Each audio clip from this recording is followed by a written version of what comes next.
Okay, welcome back. We ended the last video with a custom version of the AI third-person controller. Note that the AI third-person controller is just, let me click on somebody, one of the orcs. It's just really these scripts. Okay, two scripts that we attach to to an entity, and it will get that behavior. In fact, we only have to attach one of the scripts, the AI character control, and it will bring in the other script automatically. These scripts are now located inside the Asset Scripts AI Controller folder. So they are custom versions of the ones that we'd find in the standard assets third-person controller tree there. Okay, but the standard assets will remain untouched and are there for reference. These are just new behavior that we're putting in. We've identified 6 new pathing behaviors. We can see this in this drop-down list that's available in the inspector. There's some initialization code in place that we can see when we go into Visual Studio. The behavior, there's a set of waypoints that's assigned. You flip back over here and you can see in the orc here that in this case this particular creature was given 4 waypoints in its set. Every agent can have its own set of waypoints to work with. Each agent's given will have a current waypoint, a run, and a walk speed. These can be independently set, as well as a target. Okay, so this is nice general behavior we can give to anyone. There's a little bit of initialization, very minimal, but there's clearly stuff set up so that we can initialize as needed. We can update this as we go along. There's very little bit of behavior here, but there's certainly the skeleton of it. This old code was commented out, but I want to keep it around for 2 reasons. One, we see how to set a destination as a position. We see a check between the agent's distance of where it's going and its stopping distance. We see how to tell it to move or not to move. And so there will be, with all this stuff we're going to want to use later on here. But for right now, I'm just going to comment it out so it actually doesn't take effect. Now let's start with some behavior. And I think one of the clearest thing to do is let's start with patrolling behavior, because that's common to 4 of our different behavior choices. And so we have this function patrol down here. First thing I want to do is I want to set the agent speed .speed to the walk speed. Okay, when patrolling, your ideal speed will be walking. Okay, and it may have been reset someplace, or you may be transitioning from one behavior to another. So I want to ensure that we get a walk speed and we're not just relying on what it was before. Next thing we'll want to do is I'm going to check the distance to its target, to its destination. Now we assign a destination up above, and I'm looking up here to see if we have what variables we have. We certainly have a destination which is set in here, although it isn't set for a couple of these. It isn't set for wander. That's an oversight on my part there. I am going to set it to its current position. This is not correct, but it is better than an uninitialized variable. And the worst thing that will happen is if you set it to wander, it will default to stand, which is fine. Last thing I want it to do is to crash or go off into the woods someplace. Now I need to know its remaining distance, and so I'm going to calculate it right here for right now. Okay, so the distance I'm going to calculate it by using vector3 dot distance. Okay, and I see that I get back a float from this. So I will declare a floating point variable. I'll call it remaining distance. And this will be distance to target, or to destination, I should say. Distance, and I need to give it 2 things, 2 vectors. 2 vectors, distance between A and B. Well, the destination is certainly one of those places that we want to go. And in fact, I'll put destination in here as one of them. It doesn't matter what order I give these values, which one's A or B. I will put this as the B though, and say I want its current position as the other one. Doesn't matter what order it's going to be in, but I'll put it in here if I think for readability. Okay, distance to destination. It's pretty obvious what that means, I think, from reading it. Transform should have an S in it. Any other complaints? Okay, so now I have a distance here. I've set it. I'm going to want to use it here in a bit. In fact, I'll use it right now. If distance is greater than 2.0f, I don't like hard-coded values, but wait a minute. Did I not? Well, for remaining distance is greater than 2.0f. I'll make it into a variable if I need to later on here. I need to know whether continue walking or if we reached a waypoint. If you reach a waypoint, which is another way of seeing a destination, because we will select a destination which may be one of the waypoints that may be a point in between. I consider that for our wander state. But if we reached our destination, we will want to pick a new destination, or at least change our behavior. But the default behavior when we haven't reached it is to continue going on. And so I'm going to say character.move, and we can see it appear right in this area. In fact, it'll be desired velocity, and then we have two parameters, crouch and jump. This is one of the things I take an issue with here. And it's a styling, and that is I don't like these constants. I'm going to define constants up here that are named, and I will say private const bool crouch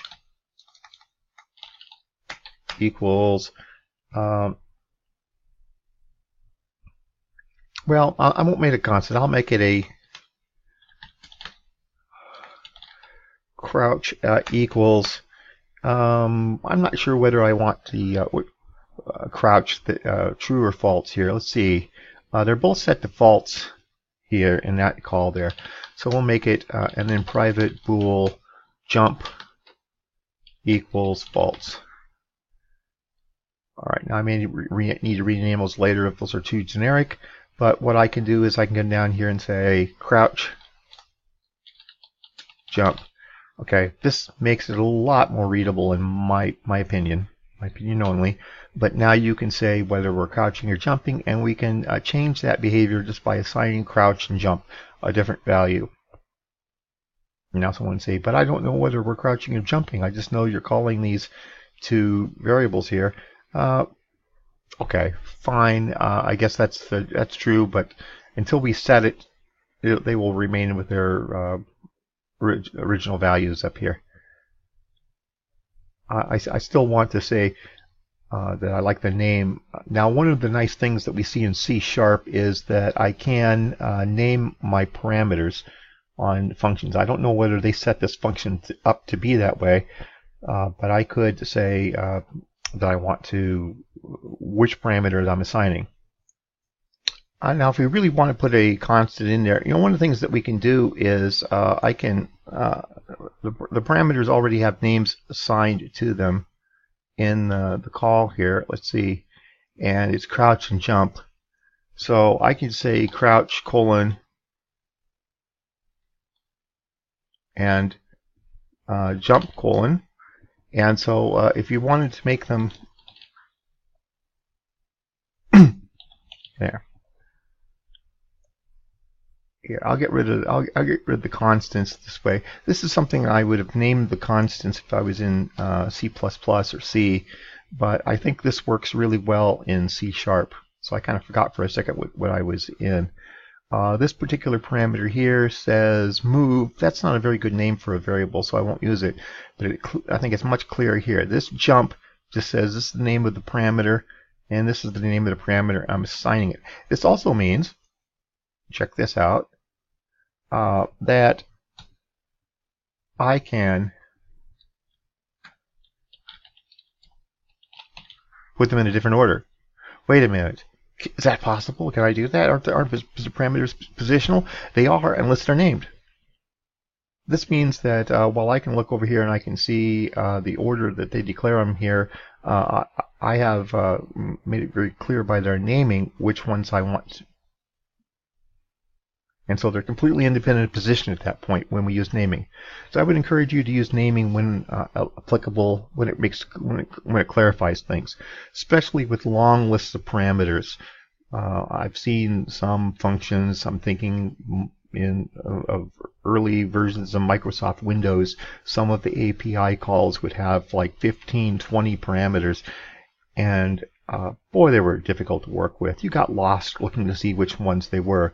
A good programmer might break one parameter per line and then put a tail comment to say this is what this parameter is. But just naming the parameters, like I've done right here, can go a long way to just clarifying that to either someone who's not familiar with the code, or don't underestimate how much of a difference it makes when you go back to look at your code later on. A few weeks or a couple of months later, it makes a huge difference. Okay, so this is how we'll tell a character to move. We tell it to move, and now where is it moving? Well, we set a destination up here through agent set destination. In fact, I did not set this call here. Now, it might make sense to take this whole set destination and move it outside of the switch. That's something I'll consider doing it for later, but for right now, I'll put it in there and duplicate it. But that ensures that each agent has a destination, and therefore, when it's told to move, it will move towards that point there. So the move and the set destination are two separate discrete events. Okay, what do we do when we're not within the distance?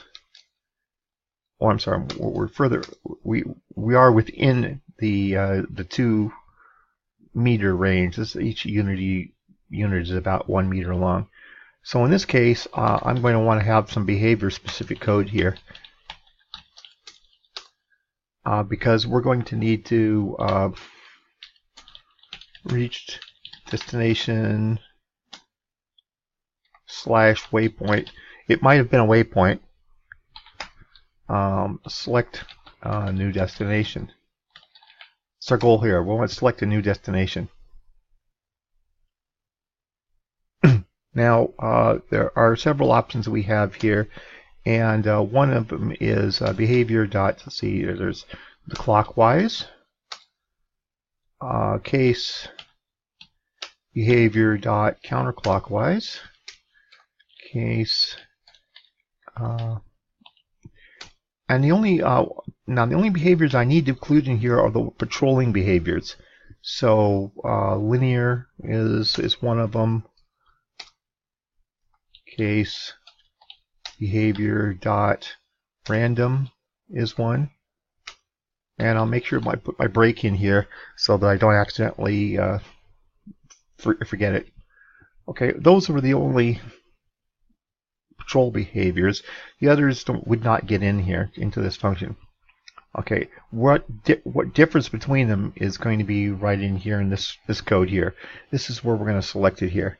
So what's the next behavior clockwise? Well, we already have a current waypoint, so we'll just say current waypoint, and I could just say plus plus, but what happens when we run off the end of the list? We'll want to wrap around. So what I'm going to do is make it a little bit more wordy. Current waypoint +1, and then mod. Oh, sorry, that's parentheses is the mod, and then I'll just say waypoints dot length. Okay, so what I'm telling you now to do is to wrap around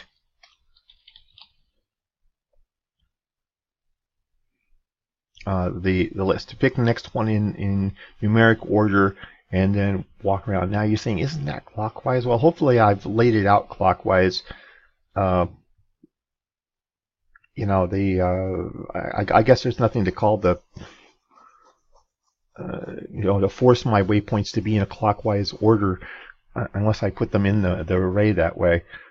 So maybe I want to rethink these names here, but I want it to go around in positive order. I want it to go around in negative order.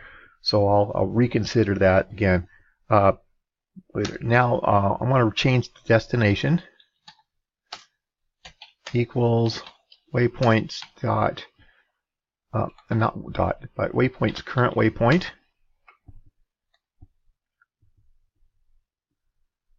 Oops. Dot position. Okay. Remember, each waypoint was a transform up here that we saw. So each waypoint has a position. Now I don't really care for the rotation or the scaling of it. It could have been just a pure vector 3, and indeed it's a vector 3 now. When I pull it out, we see it's a vector 3. The transform once again was just used so that I could use game objects like those spheres to represent a target. But that also means that I can pick other targets as well later on if I wanted to direct it to a tree or some structure or another character. If I wanted to make your target something that moves around, then that would work well. So it's a nice general thing just to be able to say, since every game object has a transform, I can make it any existing game object, including my waypoints. Alright, so that's all that we need for a clockwise. Counterclockwise will be about the same thing, so I'll just copy this, Control C that, and I will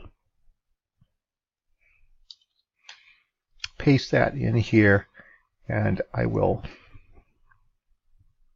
oops, -1.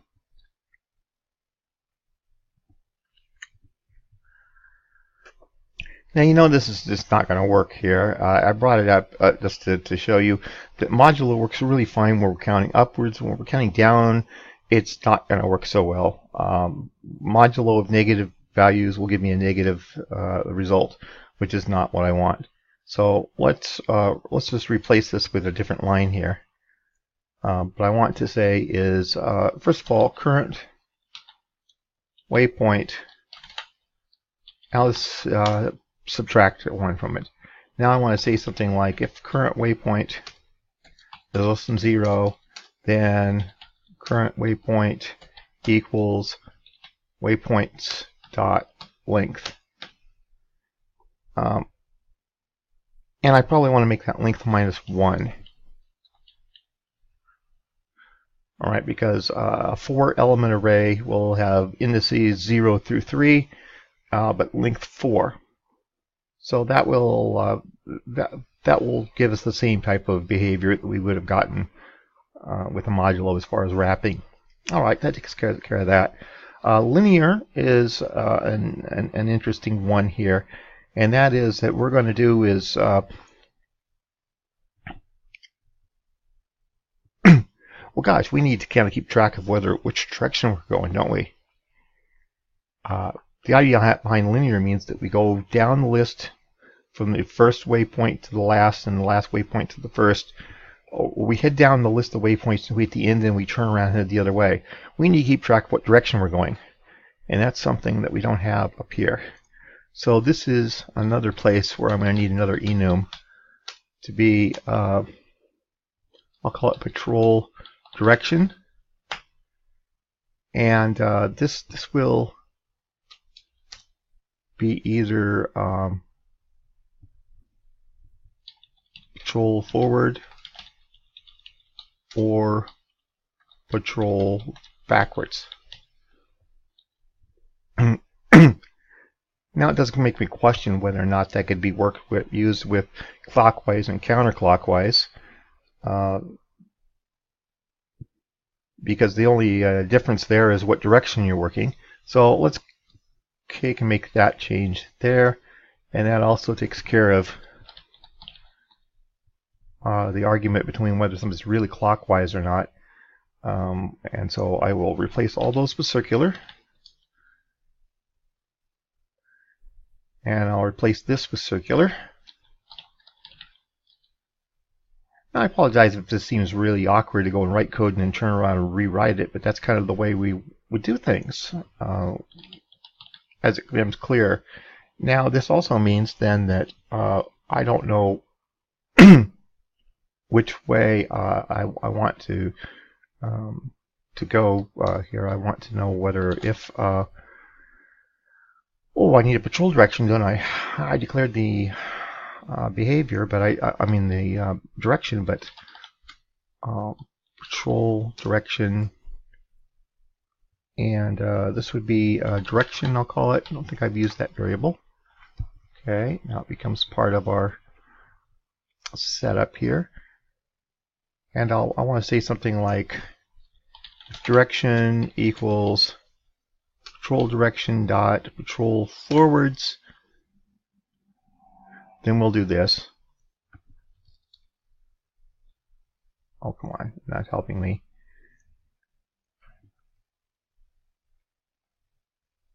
Only Visual Studio. Your attempt to be helpful just is really counterproductive at times. And then I'll just put the else in here.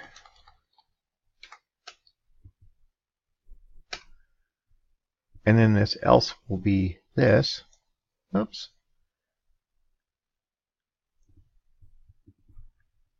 So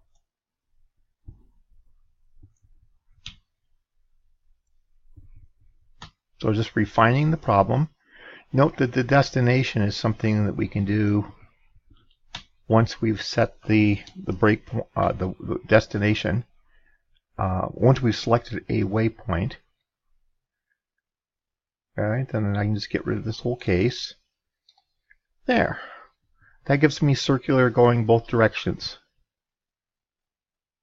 But it also can be used for linear.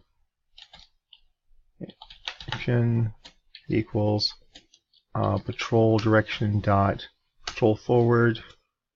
We will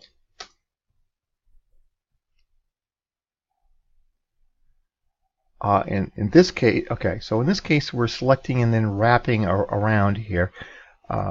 Here we're going to do something very similar, and that is say current waypoint equals current waypoint +1. Now, what if we're already at the end of the list? I should check it to see if the point is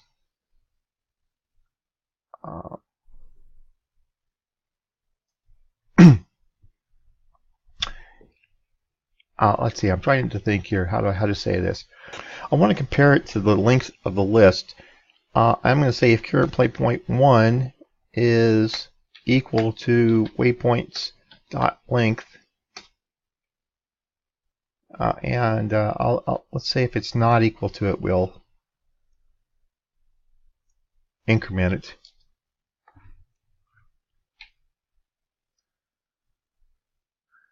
And I also encourage you to always put in the braces. Ooh, boy, Visual Studio. How stupid can you be? If I want to put some braces in and I hit enter when I have a cursor between the two, it's because I want some space to work with. Okay, so that will move us to the end there. If we've reached the end of this, what we'll do is to say current waypoint minus minus. And so I'll use plus plus and minus minus here just to be consistent.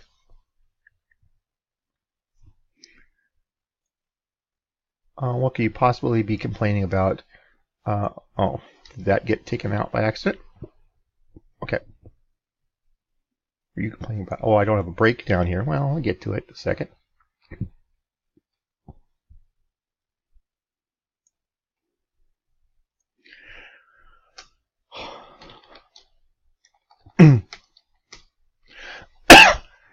Now, I'll need to set my patrol direction backwards here and say direction equals patrol direction dot patrol backwards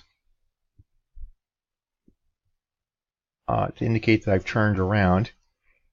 And I'm going to do the same type of thing here. Very close. Maybe there's a way to compare the two. If it's I'm going to be subtracting when I head this direction. And if it's not equal to or if it's greater than 0,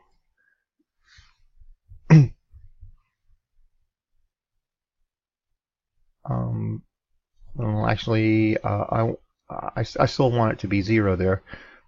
There. There. Minus, minus. Otherwise, current waypoint. Oh, come on. Highlighting is not helping. Why would I possibly want to see the variable I put my cursor near highlighted?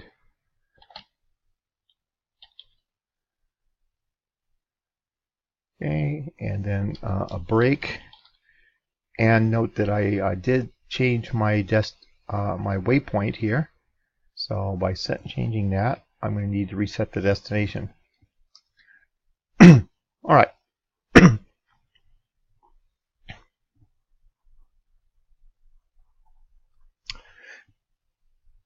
Look at that. All right, so linear is just going to bounce 1, 2, 3, 4, 3, 2, 1, 2, 3, 4, or actually it'll start 0. So 0, 1, 2, 3, 2, 1, 0, 2, 1, 2, 3, 4. It'll just keep going up and down, bouncing from one end to the other. That's the desired behavior. If we're going forward, which means if we're incrementing our waypoints, as long as we haven't reached the end yet, keep incrementing. If we have reached the end, subtract 1, because we're at the very last waypoint. Therefore, our next waypoint will be behind us, and we'll want to turn around. We'll do the same thing here. If our waypoint, if the waypoint that we are heading at is positive, we will subtract it and we'll go to 0, and that will be fine. If we are already at 0, we do not want to go negative, and so we will, again, the waypoint that we were aiming at is now going to be behind us. We'll increment it and turn around. So that takes care of all of the cases for linear. Set the destination and then break. All right. And that leaves the whole idea of random here that we'll have to deal with. But we've got enough, I think, to test this out. Let's see how this works, if this works at all. Let's pick an orc, and he should update his script right here. Okay, circular. Let me take a look at orc 2. I'm going to change their thing to stand, and change him to stand as well. I don't need all 3 orcs moving around. This orc, though, will go between waypoint 1, 2, 3, 4, and then just keeps going around in a circle. So, good luck, orc.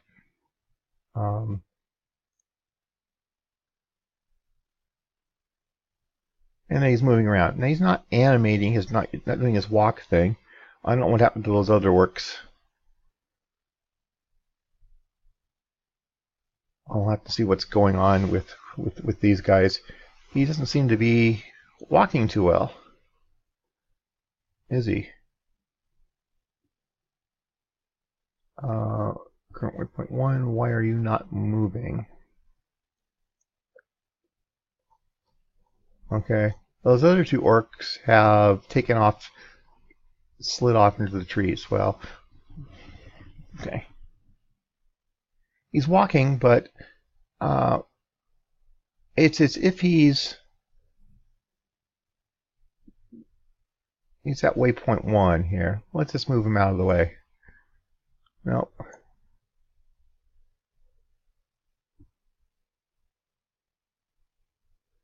Oh, because waypoint 1 is really the second waypoint in the list. He's not reaching it. He's not getting it to the waypoint because of the size of the sphere. That's my current theory of what's going on here. Check the console for errors, not seeing any. Let's go back to our script. And I want to print out the distance here for this orc, but only if he's moving circular. Okay, so debug.log remaining distance equals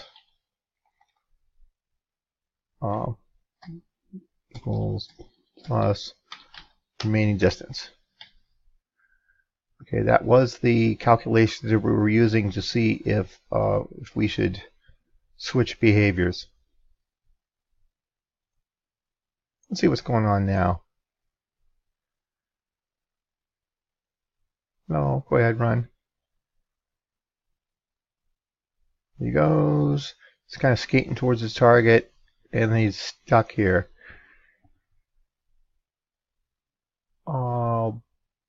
This is interesting. I'm not seeing him printing out any more messages. And he did reach one after that. What could be going on here? All right.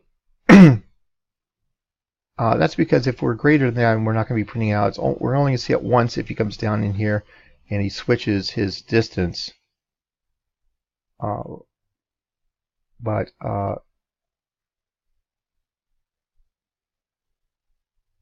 I think now what's going on here.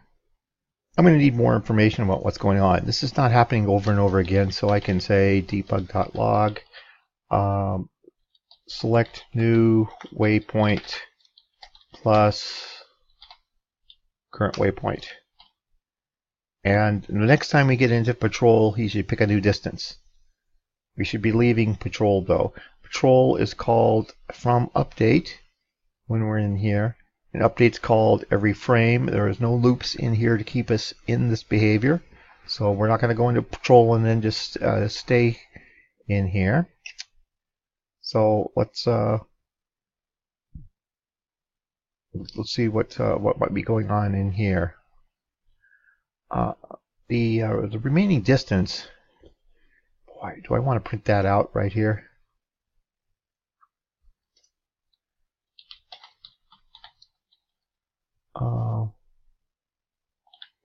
Far from destination.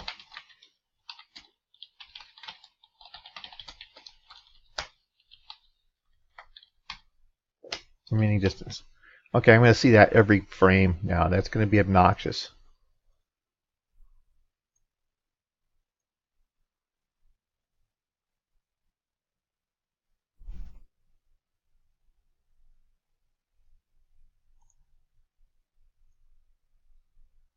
Let's see it from this guy's point of view here.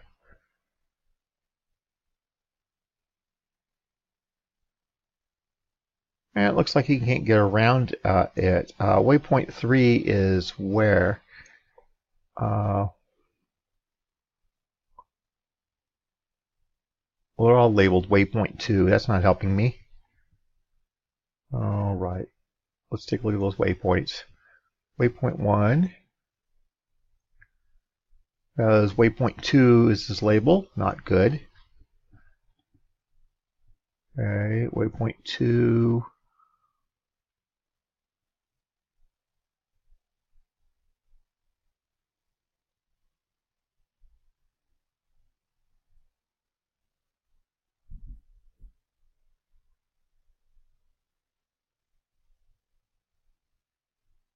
Okay, pause this and let's scroll back up to the top here and see if we can get a story about what's going on here.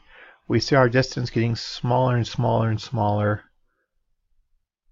And we're down around 2. Here's the point where we hit 2. Remaining distance is this. Select new waypoint 1. That's the same waypoint, isn't it? But the distance is 21, so I guess it's a different... the waypoint numbers and their indices in the array are different. But the distance is not getting any different there. He's gotten stuck on that. He's not going around the waypoints. Now I could pick a navigation. Let me think about this for a second. Do I want to change the nav mesh? I think the problem is an interesting one here, and that is I never told the agent to pick a new destination. I kept just insisting it goes to its old destination. Okay, we selected a new destination, but we never made the call to agent set destination again. Oh, whoops. That might be a problem here. So anytime a destination is changed, we're going to change it. Now I can do that once down here at the bottom of this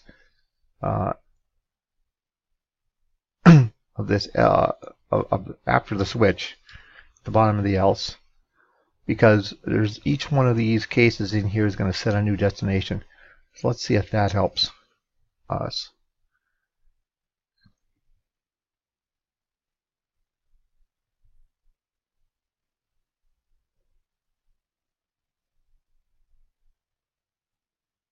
Okay, so he's taken off for a new destination. Looking at him in the scene view here as opposed to the real view. No animations for him walking. Got to work on that. Don't worry about his friends there. It took off because of their unimplemented behavior.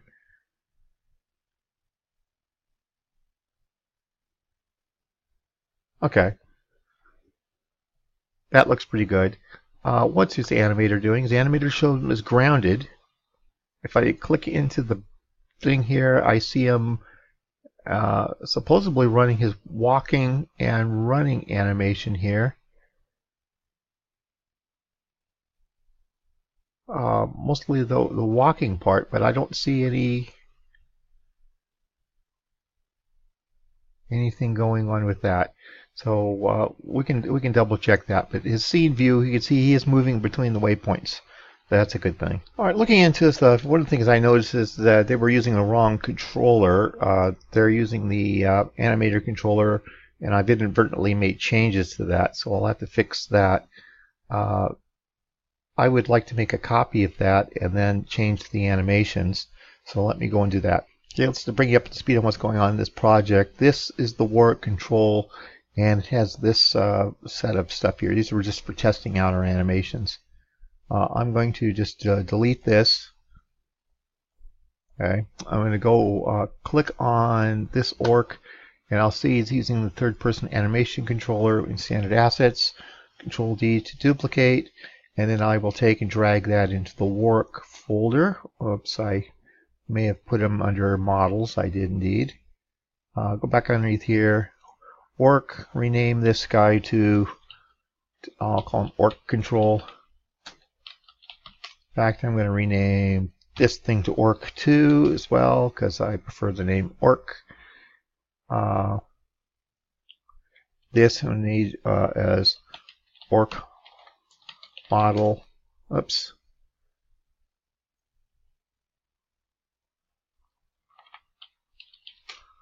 Orc model.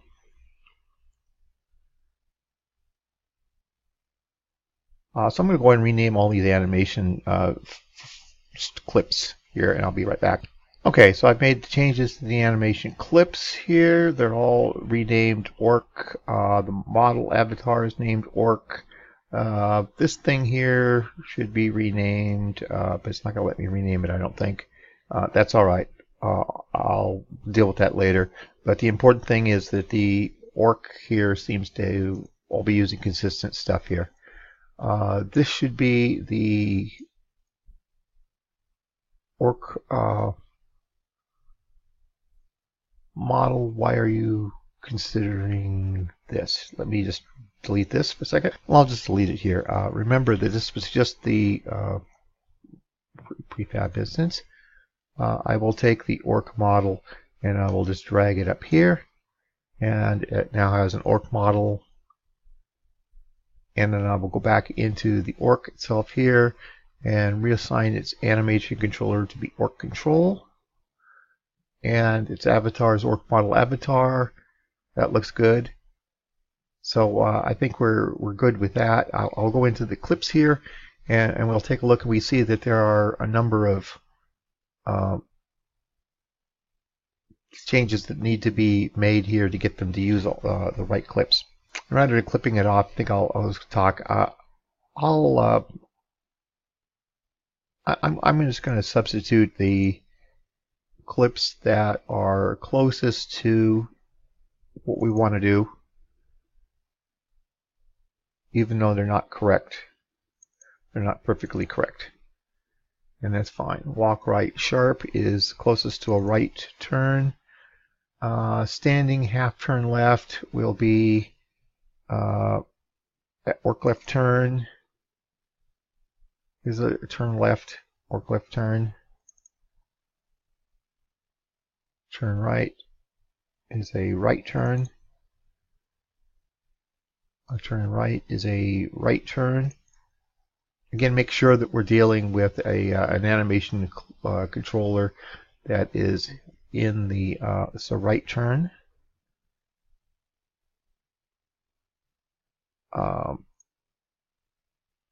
Yeah, I saw standard assets there for a little bit. I'm like, I'm not editing standard assets again, am I? I can re-import those standard assets if I think I've damaged them. Oops. Orc left turn. Okay, I think I have all of the clips done here, and if I start moving this around, why am I not seeing any movement out of view? In particular, orc running.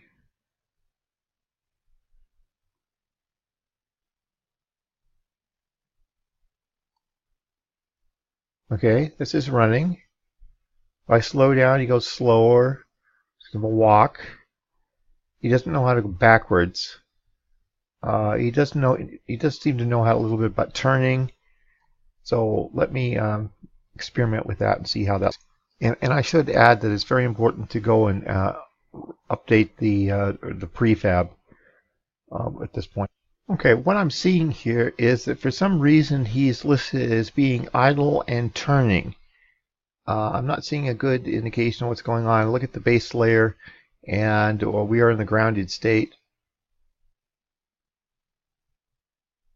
And so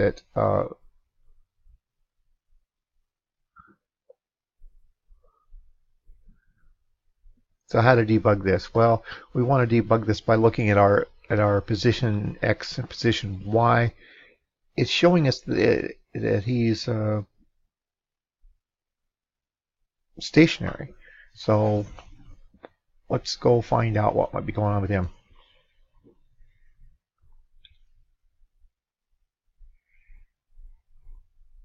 Okay, after doing a little bit of testing, I noticed that the walking animation did not loop. It had that turned off.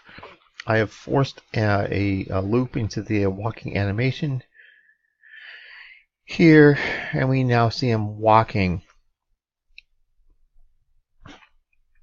Alright, now I had dropped a new walk animation in here and made that my default. I'll switch it back to ground, and I go back down here and I see walk, and it looks looped there. So let's see if the blend tree. Yeah, okay, I'm seeing him doing his little walking now. That's good. So that particular problem. Now his animation is being controlled via the script. I'll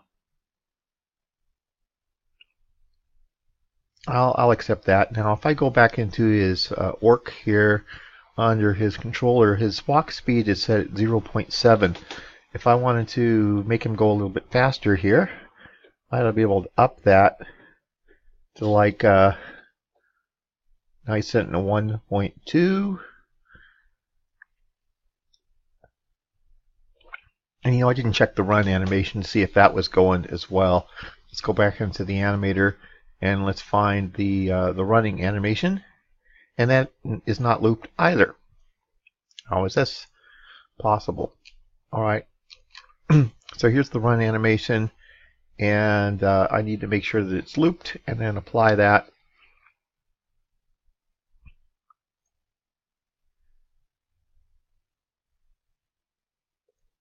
And we are in our scene. Make sure I'm using the regular walk here. Ignore those other two knuckleheads. Not walk. I want the orc, and I want his walk speed, which is where's my script? Oh, here it is. Sorry, everything's the same color here. So it's 1.7, 0.7 now, 1.2, Now he's jogging a little bit. Now I should be able to up him by dragging left and right on this, slow him down, make him go faster. Okay, he's got a little problem with that last waypoint, doesn't he? His waypoint is 3, and let's see if I see anything in the console. Selecting waypoint 3. Oh, he's at waypoint 4, and he's going circular.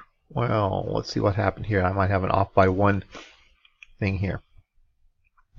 If he's going forward, I'm going to set the waypoints to waypoint.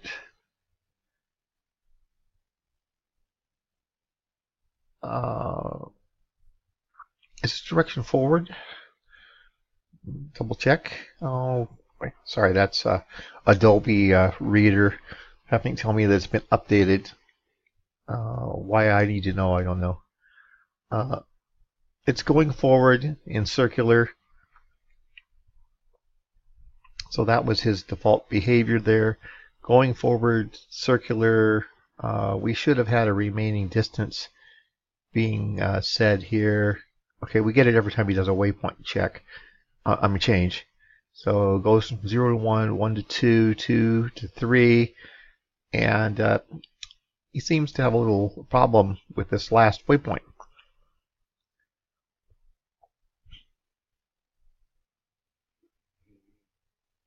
Okay, so I will just override that waypoint and say 3. Unfortunately, my overriding it doesn't mean that it set the information for the agent.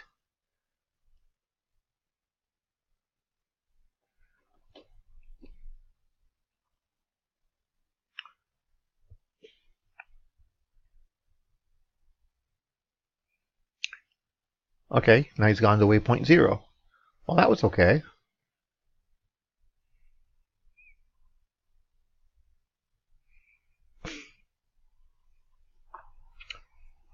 Set my waypoint to 2. So that will force him to go to 3 here in a second as his next choice. And I'll speed him up a little bit. Okay, he's going after that last waypoint.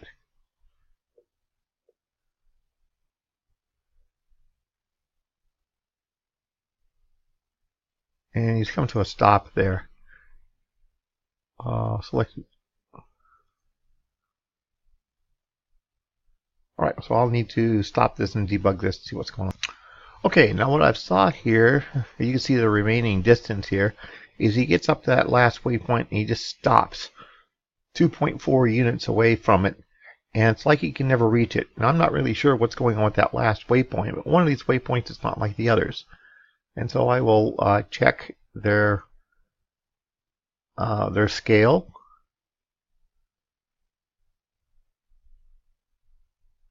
All looks the same. Rotation. Let's go take a look at waypoint 4 in the scene. I don't see anything around it that's going to keep me from hitting it. To reaching it. But his console, if we just look at this, and I'm going to go back up to the. Here we see it marching down, getting closer and closer to that last waypoint. And then it just hits somewhere around the 2.40, 1815, and it just comes to a stop. He can't reach that. But he's clearly made waypoint changes before. Let me click on that. The waypoint size is not that big.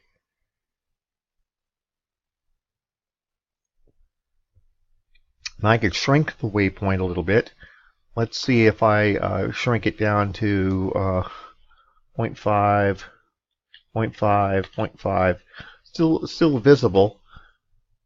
And I'm going to stop the video and test it with that to see if it gives me different behavior. And the answer is no, but look what's going on here. This waypoint's up in the air a little bit. His distance is calculated from that. I don't think he can reach it. It was assumed that that waypoint would be at ground level or waist level. So there's my problem, and I'll have to adjust that waypoint's height. And that indeed did fix it here. Let me stop and start this little test over again. I am aiming at the last, next to last waypoint. I'm going to run him over there. It's by increasing his walk speed. And I'll slow him down so that we can see him get closer to that waypoint. And he turns and makes his turn. So lesson learned there is we have to be careful of waypoint height. Alright, this has been going on for about 15 minutes now, so I'm going to halt this. I am going to go double check all the waypoint heights to make sure they're at a reasonable size, and then we'll get ready for the next video.